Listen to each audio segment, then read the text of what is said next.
আমরা মনে করি যে নিজে নেক আমল করে আল্লাহ রাব্বুল আলামিনকেই কেবল সন্তুষ্ট করতে পারবো নিজের নেক আমলের দ্বারা। অথচ আমার পরিবার আল্লাহ এবং আল্লাহ রাসূলের নাফরমানিমূলক কাজে জর্জরিত। সকাল থেকে নিয়ে সন্ধ্যা, সন্ধ্যা থেকে নিয়ে আবার সকাল পর্যন্ত আমি নামাজ পড়ি, অথচ আমার পরিবারের, আমার স্ত্রী, সন্তান, ছেলে মেয়ে, তাদেরকে নামাজের জন্য তাগিদ দেই না। ফজরের সময় ঘুম থেকে উঠে আসি, ইচ্ছা করলেই আপনি আপনার স্ত্রীকে জাগিয়ে দিতে পারেন, আপনার ছেলেকে, আপনার মেয়েকে ঘুম থেকে ডেকে ফজরের নামাজের জন্য উঠিয়ে দিতে পারেন, কিন্তু আমরা তা করি না। আজকে এমনও আছে যে অনেকে ফজরের নামাজই পড়ে নাই, অথচ ফজরের নামাজ না পড়লে জুমার নামাজ এটি মোকাম্মাল হবে না। এজন্য আমরা যারা গার্জিয়ান আছি আমাদেরকে খুব সচেতন হতে হবে। আমরা সবাই চাই যে আমার ছেলে মেয়ে চরিত্র, স্বভাব চরিত্র সুন্দর হোক, সে যেন সঙ্গ দোষে নষ্ট না হয়ে যায়। কিন্তু এর পেছনে আমাদের যে কিছু দায়িত্ব আছে, এই দায়িত্ব থেকে আমরা একেবারেই মাহরুম। সন্তানকে যদি আপনি দিনের পথে রাখতে চান, সর্বপ্রথম আপনার সন্তানকে 7 বছর বয়সেই নামাজের তালিম দিতে হবে, নামাজের জন্য জোরালো তাগিদ দিতে হবে। হাদিস শরীফ মেশকাতে পড়েছিলাম আলিম ক্লাসে। عن عمرو بن شعيب عن أبيه عن جده أنه قال قال رسول الله صلى الله عليه وسلم مروا أولادكم بالصلاة وهم أبناء 7 سنين واضربهم عليها عند 10 وفرقوا بينهم في المضاجع। হযরত আমর ইবনে শুআইব তিনি তার বাবার থেকে, তিনি তার দাদার থেকে, তিনি রাসূল সাল্লাল্লাহু আলাইহি ওয়াসাল্লাম থেকে হাদিস বর্ণনা করেছেন। রাসূলুল্লাহ সাল্লাল্লাহু আলাইহি ওয়াসাল্লাম বলেন, তোমরা তোমাদের ছেলে মেয়েদের বয়স যখন 7 বছর বয়সে উপনীত হয় তাদেরকে নামাজের আদেশ দাও, আর যখন 10 বছর বয়স হয়ে যাবে, 10 বছর বয়সে পরিণত হলে যদি সে নামাজ পড়তে না চায়, নামাজ না পড়ার কারণে তুমি তাদেরকে বেত্রাঘাত করো, প্রহার করো, তখন আর আদর চলবে না। শাসন করে হলেও, ভয় দেখিয়ে হলেও, শাসন করে হলেও তাদেরকে নামাজি বানাও। আর সন্তানের বয়স যখন 10 বছর হয়ে যাবে, মা বাবার বিছানা থেকে সন্তানের বিছানা আলাদা করে দাও। সিহাসিত্তার হাদিস এটি। এজন্য আমরা নিজেরাও নামাজ পড়ব, আমাদের সন্তান ছেলে মেয়ে যারা আছে এদের কোমল হৃদয়, সফট কলবটাকে, চরিত্রটাকে সুন্দর করতে হলে ছোট্টবেলা থেকে নামাজের তালিম দেওয়া, নামাজের শিক্ষা দেওয়ার বিকল্প অন্য আর কোনো পথ নেই। কারণ নামাজ এটি এমনই একটি ইবাদত যা মানুষকে সকল প্রকার গর্হিত, নিন্দনীয়, অশালীন, অসামাজিক সকল প্রকার গুনাহের অবাধ্যতা থেকে, কাজ থেকে নামাজ ফিরিয়ে রাখে। এজন্যই তো আমরা শ্রেষ্ঠ উম্মত হয়েছি, শ্রেষ্ঠ নবীর শ্রেষ্ঠ উম্মত। আমাদেরকে আল্লাহ রাব্বুল আলামিন 2টা দায়িত্ব দিয়ে এই পৃথিবীতে আল্লাহ রাব্বুল আলামিন প্রেরণ করেছেন। আল্লাহ রাব্বুল আলামিন বলেন, কুনতুম খায়রা উম্মাতিন উখরিজাত লিন-নাসি তা'মুরুনা বিল মা'রুফ تأمرون بالمعروف وتنهون عن المنكر। আল্লাহ পাক বলেন, তোমরা হচ্ছ সর্বশ্রেষ্ঠ জাতি। উখরিজাত লিন-নাস আয় আখরাজাকুমুল্লাহু লিনাফঈন নাস। আল্লাহ রাব্বুল আলামিন তোমাদেরকে তাম পৃথিবীর মানুষের কল্যাণের জন্য আল্লাহ পাক তোমাদেরকে সৃষ্টি করেছেন, বের করেছেন। তোমাদের দায়িত্ব হচ্ছে 2টি, তা'মুরুনা বিল মা'রুফ, তোমরা মানুষকে নেক কাজের, সৎ কাজের আদেশ দিবে, ওয়া তানহাউনা আনিল মুনকার, এবং মানুষকে অন্যায়, অবাধ্য, পাপাচার, আল্লাহ এবং তার রাসূলের নিষিদ্ধ কাজ থেকে মানুষকে তোমরা ফিরিয়ে রাখবে। আমরা শ্রেষ্ঠ জাতি, আমাদের দায়িত্ব হচ্ছে দুইটি। এক নাম্বার দায়িত্ব সৎ কাজের আদেশ, দুই নাম্বার দায়িত্ব হচ্ছে মানুষকে অসৎ কাজ থেকে আমরা ফিরিয়ে রাখবো। আর আমরা শুধু নেক আমল করে নিজে বেঁচে যাব, পরিবারের লোকদেরকে জাহান্নামের আগুন থেকে বাঁচাবো না, এটা তো আল্লাহর নির্দেশ নয়। আল্লাহ রাব্বুল আলামিন কোরআনে কি বলেছেন? আল্লাহ রাব্বুল আলামিন বলেন, ইয়া আইয়ুহাল্লাযীনা আমানু কু আনফুসাকুম ওয়া আহলিকুম নারা। আল্লাহ বলেন, হে ঈমানদারেরা, তোমরা নিজেদেরকে জাহান্নামের আগুন থেকে বাঁচাও এবং তোমাদের পরিবার পরিজনদেরকেও জাহান্নামের আগুন থেকে বাঁচাও। ওয়াকুদুহান নাস ওয়াল হিজারা, আর সেই জাহান্নামের জ্বালানি হবে মানুষ এবং পাথর। সেই ভয়ঙ্কর জাহান্নামের আগুন থেকে শুধু নিজে বেঁচে যাব, আল্লাহর কাছ থেকে রেহাই পাবো এমনটা নয়। আপনার নিজেকেও বাঁচতে হবে, পরিবারের লোকজন যারা আছে এদেরকেও জাহান্নামের আযাব থেকে বাঁচানোর জন্য আল আমরু বিল মা'রুফ ওয়ান নাহয়ু আনিল মুনকারের প্রতি আমাদেরকে প্রচন্ডভাবে আমল করতে হবে। দেখেন, আমরা পরস্পর দুইজন মানুষ সাক্ষাৎ হলে একজন আরেকজনের গীবত করি, দোষ চর্চা করি, একজন আরেকজনের নামে মিথ্যা কথা বলি, সমাজে বিশৃঙ্খলা সৃষ্টি করে দেই। সালাম কালাম তো বাদ, সালাম কালাম আজকে উঠে গেছে। মানুষ সালাম দেয় না, ছোটরা বড়দেরকে সালাম দেয় না, সম্মান করে না। এগুলো হচ্ছে কারণ পারিবারিক শিক্ষা থেকে তারা মাহরুম। পারিবারিক যে ইসলামিক শিক্ষা, এই শিক্ষা থেকে ছোট ছোট বাচ্চারা মাহরুম। এই জন্য বড়দেরকে সালাম দেয় না, শ্রদ্ধা করে না। অথচ আজ থেকে নিয়ে ১৫০০ বছর পূর্বে রাসূলুল্লাহ সাল্লাল্লাহু আলাইহি ওয়াসাল্লামের দুজন সাহাবী পরস্পর সাক্ষাৎ হলে তারা কি করতেন? শুনুন হাদিস।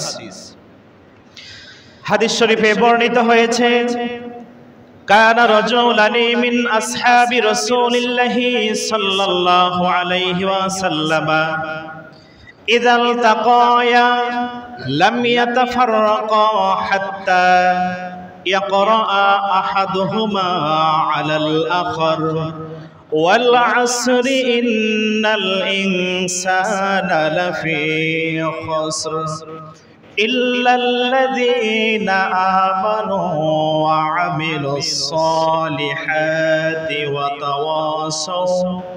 وتواصوا بالحق وتواصوا بالصبر।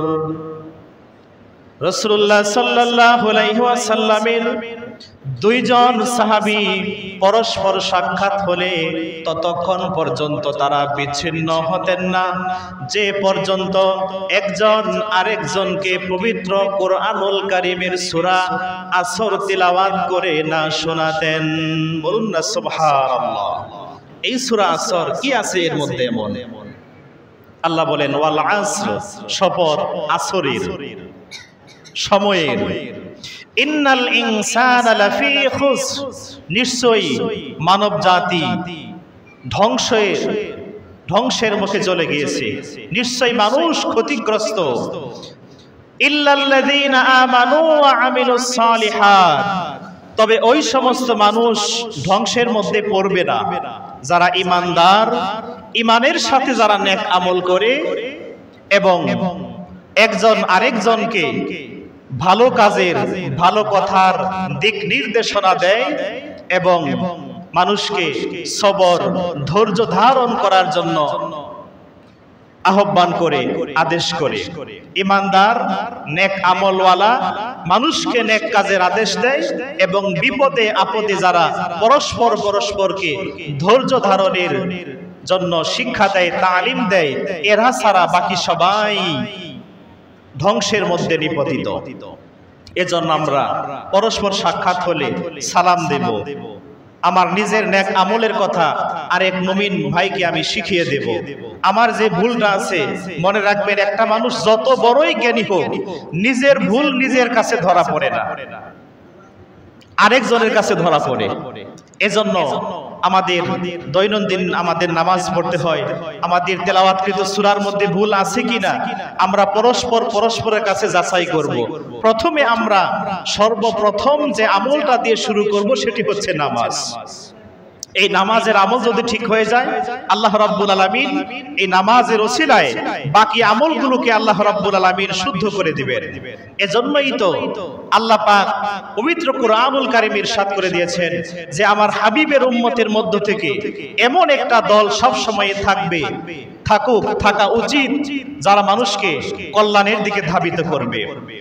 আল্লাহ রাব্বুল আলামিন বলেন, ওয়ালতাকুম মিনকুম উম্মাতুন ইয়াদউনা ইলাল খায়রি ওয়া ইয়া'মুরুনা বিল মা'রুফ ওয়া ইয়ানহাউনা 'আনিল মুনকার ওয়া উলাইকা হুমুল মুফলিহুন। আল্লাহ রাব্বুল আলামিন বলেন, আমার হাবিব মুহাম্মদুর রাসূলুল্লাহ সাল্লাল্লাহু আলাইহি ওয়াসাল্লামের উম্মতের মধ্য থেকে এমন একটা দল, এমন একটা সম্প্রদায় সব সময় থাকা চাই যারা মানুষকে কল্যাণের দিকে ডাকবে, সৎ কাজের আদেশ দিবে, অন্যায় অসৎ কাজ থেকে মানুষকে বাধা প্রদান করবে। আর এই দলটাই হলো চূড়ান্ত সফলকামী দল। সুবহানাল্লাহ। তাহলে আমাদের সৎ কাজের আদেশ করা আর অন্যায় পাপ কাজ দেখলে বাধা দেওয়া, ইনশাআল্লাহ এই হিম্মতটা রাখতে পারবেন না, তা না হলে কিন্তু আল্লাহর দরবারে আপনি হিসাব দিয়ে জান্নাতে পৌঁছতে পারবেন না। সম্মানিত মুসল্লি ভাইরা আমার, ফকি আবুল আইস সামারকান্দি রাহমাতুল্লাহি আলাইহি তামবিহুল গাফিলিন কিতাবে উল্লেখ করেছেন, আল্লাহ রাব্বুল আলামিন হযরতে ইউশা বিন নুন আলাইহিস সালামের কাছে ওহী পাঠালেন। আল্লাহ বললেন, ইউশা বিন নুন, আমি তোমার এই কওম জাতির মধ্য থেকে 40,000 ঈমানদারদেরকে ধ্বংস করে দেব আর 60,000 পাপিষ্ঠদেরকে ধ্বংস করে দেব। মোট 1 লাখ জাতিকে, 1 লাখ মানুষকে আমি আমার গজব দিয়ে, আযাব দিয়ে ধ্বংস করে দেব। হযরতে ইউশা বিন নুন আলাইহিস সালাম বললেন, মাবুদ, পাপিষ্ঠ গুনাহগার অবাধ্যদেরকে আপনি ধ্বংস করবেন, এ ব্যাপারে আমার কোনো প্রশ্ন নাই, দ্বিমত নাই, কিন্তু ঈমানদার 40,000 তারা কি অপরাধ করেছে, কোন কারণে তাদেরকে আপনি আল্লাহ আযাব দিবেন, ধ্বংস করবেন? আল্লাহ পাক বললেন, ইউশা বিন নুন, তুমি তাদেরকে দ্বীনের পথে, ঈমান ও ইসলামের পথে দিনের পর দিন আহ্বান করেছো, নেককাররা মেনে নিয়েছে, কিন্তু পাপিষ্ঠরা মানে নাই। অবশেষে যারা নেককার, এরা আমর বিল মারুফ নাহি আনিল মুনকার, সৎ কাজের আদেশ দেওয়া, অসৎ কাজ থেকে বাধা দেওয়া, এটা তারা ছেড়ে দিয়েছে। এই নেককার মানুষেরা এই অবাধ্য পাপিষ্ঠ এদের সাথে চলাফেরা করত, এদের সাথে কথাবার্তা বলতো, এদের সাথে একই দোকানপাটে বসে খাওয়া দাওয়া করত, একই সাথে চলাফেরা করত, কিন্তু অবাধ্যদের পাপ অন্যায় নেককারদের অন্তরে কোনো দাগ কাটতে পারে নাই। এই জন্য পাপিষ্ঠদের সাথে অবাধ্যদেরকেও, ঈমানদারদেরকেও আমি ধ্বংস করে দেব। হাদিস শরীফ স্পষ্ট বর্ণিত হয়েছে, হাদিসটি বাইহাকি শরীফের হাদিস। আন জাবির রাদিয়াল্লাহু তাআলা আনহু আন্নাহু ক্বাল قال رسول الله صلى الله عليه وسلم أوحى الله عز وجل إلى جبرائيل عليه السلام أن اقلب مدينة كذا وكذا بأهلها فقال يا ربي إن فيهم عبدك لم يعصك طرفة عين قال فقال اقبلها عليه وعليهم فإن وجهه লাম ইয়াতাআম্মার ফি সাআতিন কত্তিন রাওয়াহু বাইহাকি। হযরতে জাবির রাদিয়াল্লাহু তাআলা আনহু তিনি বর্ণনা করেন রাসূল করিম সাল্লাল্লাহু আলাইহি ওয়াসাল্লাম ইরশাদ করেছেন, আল্লাহ রাব্বুল আলামিন হযরত জিবরাইলকে নির্দেশ করলেন, জিবরাইল আলাইহিস সালাম তুমি অমুক সম্প্রদায়কে ধ্বংস করে দাও, আসমানি গজব দিয়ে এদেরকে উল্টিয়ে দাও। জিবরাইল বললেন, আল্লাহ এদেরকে সবাইকে ধ্বংস করে দেব? এদের মধ্যে তো আপনার এমনও ঈমানদার নারী পুরুষ আছে যারা জিন্দেগিতে কখনো অবাধ্যতা গুনাহের কাজ করে নাই।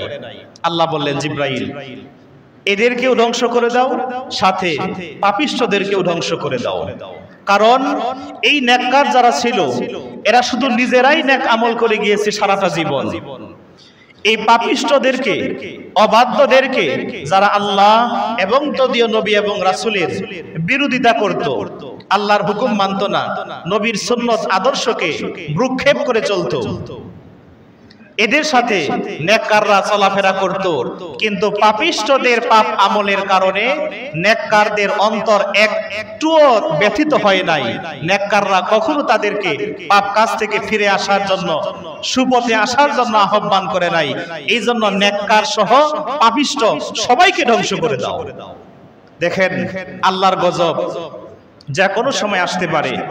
মানুষ যদি সৎ কাজের আদেশ, অসৎ কাজের নিষেধ ছেড়ে দেয়, এমন একটা সময় আসবে আমরা আল্লাহ রাব্বুল আলামিনের কাছে দোয়া করব, আল্লাহ আমাদের দোয়া কবুল করবেন না। আল্লাহ আমাদেরকে এমন গজব দিবেন, গজব থেকে নিজেদেরকে রেহাই পাওয়ার জন্য আল্লাহর কাছে প্রার্থনা করব, আল্লাহ আমাদের প্রার্থনাকে মঞ্জুর করবেন না। এই জন্য একজন ঈমানদার আরেকজন ঈমানদারকে সব সময় ভালো কাজের আদেশ দেবে। আল্লাহ রাব্বুল আলামিন সেই কথাই পবিত্র কোরআনুল কারীমে বলেন, والمؤمنون والمؤمنات بعضهم أولياء بعض يأمرون بالمعروف وينهون عن المنكر। ঈমানদার নারী এবং পুরুষ এরা পরস্পরের হিতাকাঙ্ক্ষী বন্ধু। এরা একজন অপরজনকে নেক কাজের প্রতি উদ্বুদ্ধ করে এবং অন্যায়, অবাধ্য, আল্লাহ এবং তার রাসূলের নিষিদ্ধ কাজ থেকে পরস্পরকে ফিরিয়ে রাখে, বাধা দেয়। আর যারা মুনাফিক টাইপের এরা উল্টাটা করে। আল্লাহ পাক বলেন, والمنافقون والمنافقات بعضهم من بعض يأمرون بالمنكر وينهون عن المعروف। আর যারা মুনাফিক নারী পুরুষ এরাও পরস্পরের বন্ধু, হিতাকাঙ্ক্ষী। এই মুনাফিক পাপিষ্ঠরা মানুষকে পরস্পর পাপ কাজের দিকে ডাকে আর ভালো কাজ থেকে মানুষকে ফিরিয়ে রাখে, বাধা দেয়। আল্লাহ পাক কোরআনে বলেছেন, ওয়া তাআওয়ানু আলাল বিররি ওয়াত তাকওয়া ওয়া লা তাআওয়ানু আলাল ইসমি ওয়াল উদওয়ান। তোমরা পরস্পরে কল্যাণ এবং নেক কাজে প্রতিযোগিতা করো, একজন আরেকজনকে নেক কাজে সাহায্য করো, সহযোগিতা করো। একটা মানুষ নামাজ পড়বে, তার সুন্নতি পোশাক কেনার মতো টাকা নাই, তুমি তাকে একটা সুন্নতি লিবাস কিনে দাও, যে পোশাক পরিধান করে সে আল্লাহর ইবাদত করবে। আর পরস্পরে তোমরা কখনো অন্যায় এবং পাপাচার, আল্লাহর অবাধ্যতায়, সীমালঙ্ঘনকারিতায় কেউ কাউকে তোমরা সহযোগিতা করো না, পাপ কাজে এবং আল্লাহ এবং তার রাসূলের সীমালঙ্ঘনকারিতায়। প্রিয় মুসল্লি ভাইয়েরা আমার, আমরা নিজেদেরকে যদি একেবারে দুর্বল ঈমানদারের পরিচয় আল্লাহর কাছে যদি নিজেকে দিতে চাই, তাহলে আমাদের অবশ্যই সৎ কাজের আদেশ এবং অসৎ কাজের নিষেধ আমাদেরকে করতেই হবে। রাসূল পাক সাল্লাল্লাহু আলাইহি ওয়াসাল্লাম পবিত্র হাদিস শরীফে বলেছেন, মুসলিম শরীফের হাদিস, সহিহ মুসলিমের হাদিস, عن أبي سعيد الخدري رضي الله تعالى عنه قال سمعت رسول الله صلى الله عليه وسلم يقول من رأى منكم منكرا فليغيره بيده فإن لم يستطع فبلسانه فإن لم يستطع فبقلبه وذلك أضعف الإيمان رواه مسلم। বিখ্যাত সাহাবী আবু সাঈদ খুদরি রাদিয়াল্লাহু তাআলা আনহু তিনি বলেন, আমি নবী করিম সাল্লাল্লাহু আলাইহি ওয়াসাল্লামকে বলতে শুনেছি, তোমাদের মধ্যে যে কেউ যদি কোনো অন্যায় কাজ সংঘটিত হতে দেখে, যদি ক্ষমতা থাকে হাত দিয়ে বাধা দিবে, অন্যায় কাজ সংগঠন হতে দিবে না। যদি হাত দিয়ে বাধা দেওয়ার মতো শক্তি না থাকে, মুখ দিয়ে তুমি বুঝাও যাতে করে সে অন্যায় পথ থেকে ফিরে আসে। হাত দিয়েও বাধা দিতে পারলা না, মানুষটাকে ভালো কিছু কথা বলে, কোরআন হাদিসের কথা বলে বুঝিয়ে শুনিয়ে অন্যায় থেকেও ফিরাতে পারলা না, অন্তত পক্ষে তুমি নিজে, আল্লাহ তোমাকে যে কলব দিয়েছেন, মন দিয়েছেন, এই মন দিয়ে ওই খারাপ কাজটাকে খারাপ জানো, খারাপ মনে করো। ওয়াযালিকা আযআফুল ঈমান, এই 3 নাম্বার কাজটাও যদি তুমি করতে পারো, আল্লাহ রাব্বুল আলামিনের দরবারে তুমি একেবারে দুর্বল মানের ঈমানদার হিসাবে কাল হাসরের ময়দানে পরিচয় দিতে পারবে। বলুন সুবহানাল্লাহ। এজন্য আমরা অন্যায় দেখলে বাধা দিব। এই হাদিসের ব্যাখ্যায় আসছে, হাত দিয়ে অর্থাৎ শক্তি প্রয়োগ করে বাধা দিবে প্রশাসন, রাষ্ট্রীয় ক্ষমতায় মুসলিম শাসক, আর মুখ দিয়ে বাধা দিবে উলামায়ে কেরাম ওয়াজ এবং নসিহতের মাধ্যমে। আর যারা আম একেবারেই কিছু বলতে পারে না, তারা অন্তর দিয়ে ওই অন্যায় কাজটাকে অন্যায় মনে করবে, পাপ মনে করবে, অন্তর দিয়ে ঘৃণা করবে। তাহলে কাল হাসরের ময়দানে রব্বুল আলামিনের দরবারে সে সর্বনিম্ন ঈমানদার হিসাবে আল্লাহ পাকের কাছে পরিচয় দিতে পারবে। আল্লাহ পাক আমাদেরকে যেন 3 নাম্বার কাজটাও করার তৌফিক দান করেন, বলুন আমিন। এই সৎ কাজের আদেশ, আমরু বিল মারুফ নাহি আনিল মুনকার, এটা যদি আমরা ছেড়ে দেই, এমন একটা সময় আসবে আল্লাহ পাক আমাদের উপর শাস্তি ঢেলে দিবেন। মহামারী নামে, অসুখ বিসুখ নামে, গজব নামে, দুর্ভিক্ষ নামে, যে কোনো অবস্থায় আল্লাহ দিতে পারেন। ওই সময় আল্লাহর গজব থেকে পরিত্রাণের জন্য যদি আমরা দোয়া করি, আমাদের দোয়াও আল্লাহ কবুল করবেন না। কারণ আমরা আমরু বিল মারুফ ওয়ান নাহিউ আনিল মুনকার, সৎ কাজের আদেশ, অসৎ কাজের নির্দেশ ছেড়ে দিয়েছি। এই জন্য সেই সময়টা আসার আগেই আমাদেরকে সচেতন হতে হবে। হাদিস শরীফে আসছে, আন হুযায়ফা রাদিয়াল্লাহু তাআলা আনহু আন্নাহু قال قال رسول الله صلى الله عليه وسلم والذي نفسي بيده لتأمرن بالمعروف ولتنهون عن المنكر أو ليوشكن الله أن يبعث عليكم عقابا منه ثم تدعونه فلا يستجاب لكم রাওয়াহু তিরমিজি। নবীজির প্রিয় একজন সাহাবী হযরতে হুযায়ফা রাদিয়াল্লাহু তাআলা আনহু তিনি বলেন, আমি প্রিয় নবী সাল্লাল্লাহু আলাইহি ওয়াসাল্লামকে বলতে শুনেছি, রাসূল পাক সাল্লাল্লাহু আলাইহি ওয়াসাল্লাম বলেছেন, সেই মহান সত্তার কসম করে বলছি যার হাতে আমি মুহাম্মদ সাল্লাল্লাহু আলাইহি ওয়াসাল্লামের প্রাণ, তোমরা অবশ্যই অবশ্যই মানুষদেরকে ভালো কাজের দিকে আহ্বান করবে, আর অবশ্যই অবশ্যই তোমরা মানুষদেরকে অন্যায় গুনাহের কাজ থেকে বিরত থাকার জন্য সর্বাত্মক প্রচেষ্টা চালাবে। যদি এই 2টা কাজ না করো, আমি রাসূল আশঙ্কা করছি অচিরেই আল্লাহ রাব্বুল আলামিন তোমাদেরকে আযাব দেবেন। সেই আযাব থেকে নিজেদেরকে পরিত্রাণের জন্য আল্লাহর কাছে দোয়া করবে। ফালা ইস্তাজাবু লাকুম, তোমাদের কোনো দোয়াই, কারোর দোয়াই ওই সময় কবুল হবে না। হাদিসটি ইমাম তিরমিজি সুনান তিরমিজি শরীফের মধ্যে বর্ণনা করেছেন। সম্মানিত মুসল্লি ভাইরা, সৎ কাজের আদেশ, অসৎ কাজের নির্দেশ, এর বিনিময় কাজে কত বড় আমরা তো জানি না। এই যে মসজিদে কিতাব কেনার জন্য আপনারা টাকা দিলেন, নিজেদের পরিশ্রমের টাকা কিতাব আনলাম কিনে, কিন্তু কেউ পড়ে না। কি আজব ব্যাপার! এখানে তো শিক্ষিত মানুষ অনেক, নামাজের পূর্বে এসে আপনারা কিতাবগুলো পড়েন, শিখেন, দেখেন কি লেখা আছে। এখানে তাফসিরের কিতাবও আছে, ফিকাহের কিতাব আছে, হাদিসের কিতাব আছে, তাসাউফের কিতাব আছে, একটা মানুষও পড়ে না। বড় আজব। এগুলো পড়বেন, শিখবেন, বাড়িতে নিয়ে যাবেন, মা বোনদেরকে পড়াবেন, শোনাবেন। তা না হলে তো আমাদের ভিতরে সৎ কাজের আদেশ আর অসৎ কাজের নির্দেশের ঝোঁক প্রবণতাটা বাড়বে। ইবাদতের সুফল আর কুফল যদি না জানা থাকে, ইবাদত করেও তো মজা পাওয়া যায় না। বিনিময় আল্লাহ কি দিবেন ওইটা জানা থাকলে ইবাদতে আগ্রহ বেশি বাড়ে।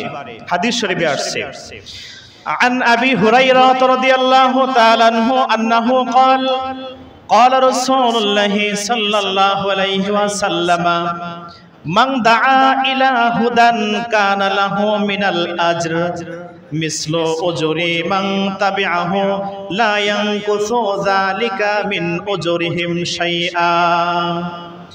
আবু হুরায়রা রাদিয়াল্লাহু তাআলা আনহু বলেন, রাসূলুল্লাহ সাল্লাল্লাহু আলাইহি ওয়াসাল্লাম ইরশাদ করেছেন, তোমাদের মধ্যে যে কেউ একজন আরেকজনকে ভালো কাজের পথ দেখাবে, নেক কাজের দিকে আহ্বান করবে, যদি ওই লোকটা নেক কাজের আহ্বান শুনে নেক কাজ করে, সওয়াবের কাজ করে, আল্লাহ রাব্বুল আলামিন ওই আমলকারীকে যেই পরিমাণ সওয়াব দান করবেন, যিনি আমলের প্রতি ওই লোকটাকে ডাক দিল তার আমল নামায়ও সম পরিমাণ সওয়াব দান করবেন। সুবহানাল্লাহ।